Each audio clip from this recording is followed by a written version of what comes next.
Welcome back to ALECTV. I'm Tom McLaughlin, coming to you from the States and Nation Policy Summit in Scottsdale, Arizona, and I'm joined now by Representative Martin Daniel of Tennessee. How are you today? Doing fine, Tom. Thank you. Awesome. Welcome to the show.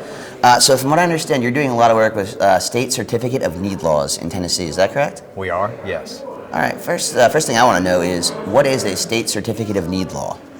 Certificate of need laws are basically a holdover from the federal requirement put forth in the 1970s that required states to implement laws that determined whether healthcare facilities or healthcare services should have a license in order to operate.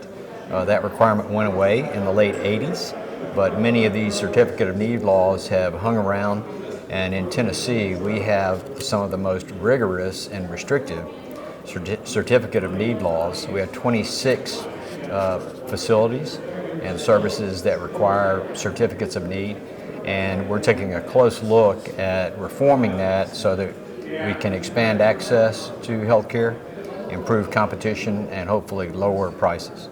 Absolutely. So in that regard, what is it about certificate of need laws that actually are so restrictive? So the process is this. One must make an application, often having to put up a large application fee, as much as $50,000. But incident to that are studies, market studies that one has to perform and show the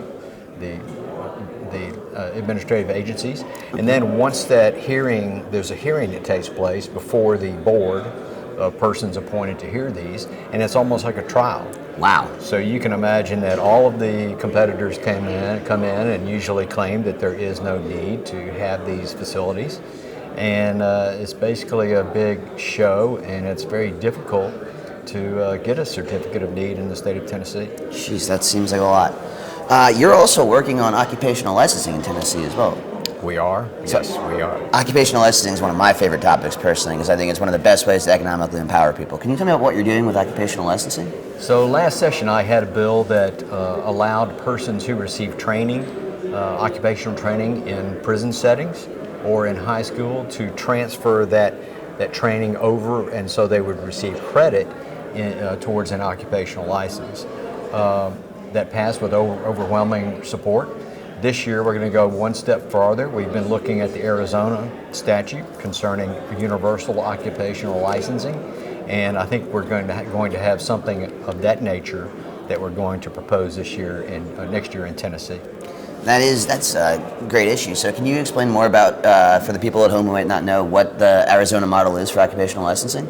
Yes, so the Arizona statute provides that persons who come into the state, licensed persons in occupations who come into the state of Arizona, do not have to file another burdensome application, do not have to undergo additional CE, continuing education.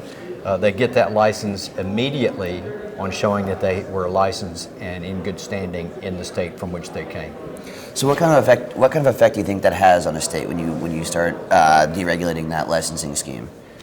Well, hopefully it's going to bring more qualified workers into the state of Tennessee, and it will provide us with additional workforce for the many healthcare workers that we need, construction workers, and so forth. So we're really excited about that opportunity. Well, absolutely. I'm looking forward to see how it shakes out for you guys.